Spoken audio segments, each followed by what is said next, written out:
ভাই আমি সামান্য হেসে ফেলেছি বলে এত জোরে একটা মার দিতে হলো আমাকে।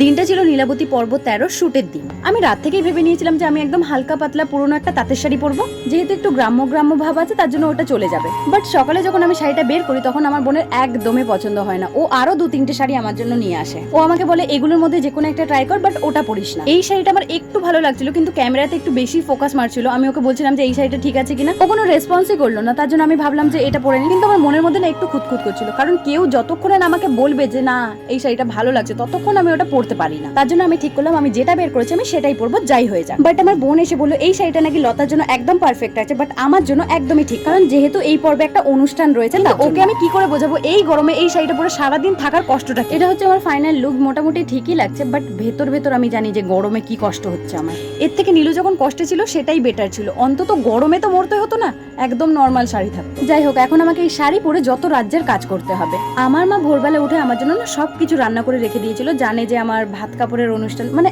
আমার না আর কি সিরিজটাই হবে, তার জন্য আমার মা সবকিছু রান্না করে রেখে দিয়েছিল। বেশি কিছু করিনি, নর্মালি রেখেছি, কারণ অত কি দেখছে। যেদিন শুট করেছিলাম সেই দিনটা ছিল সানডে, তো সানডেতে আমি ভেবেছিলাম যে সকাল থেকে শুট করবো তো তাড়াতাড়ি হয়ে যাবে।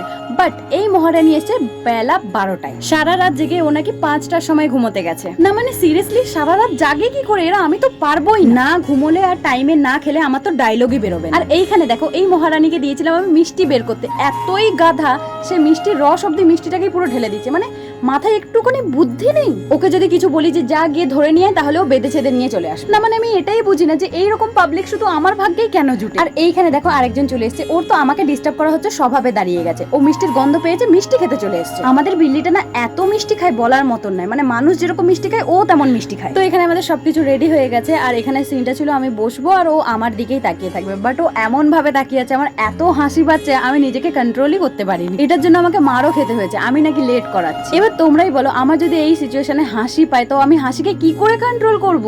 আমার তো ওর দিকে তাকালেই হাসি পাচ্ছে। আমি যে কিভাবে শর্টগুলো নিয়েছি সে শুধু আমিই জানি। আর এখানে আমাদের অর্ধেক শুট কমপ্লিট হওয়ার পর আমরা আইসক্রিম খাচ্ছিলাম, যেটা আমাদের বাড়িতে বানানো হয়েছিল, বাট টেস্টটা এত বেকার, মানে পুরো ম্যাঙ্গো ম্যাঙ্গো খেতে। হ্যাঁ আমি এটা জানি ম্যাঙ্গো আইসক্রিম ম্যাঙ্গো ম্যাঙ্গোই খেতে লাগে, কিন্তু এটা অতিরিক্ত ম্যাঙ্গো লাগে। এখানে আমার বোন বলছিল বাইরে নাকি ভীষণ মেঘ করেছে, তার জন্য তাড়াতাড়ি শুট করতে। তার জন্য আমি বাইরে বেরিয়ে দেখছিলাম যে সত্যি মেঘ করেছে কিনা, কিন্তু এটা হালকা হালকা মেঘ লাগছে, বেশি তো লাগছে না। ইস ও কত মিথ্যা কথা বলেছে, ওকে তো আমি কথা শোনাতেই ভুলে গেছি। এখন এটা না দেখলে তোমার মনেই পড়তো না।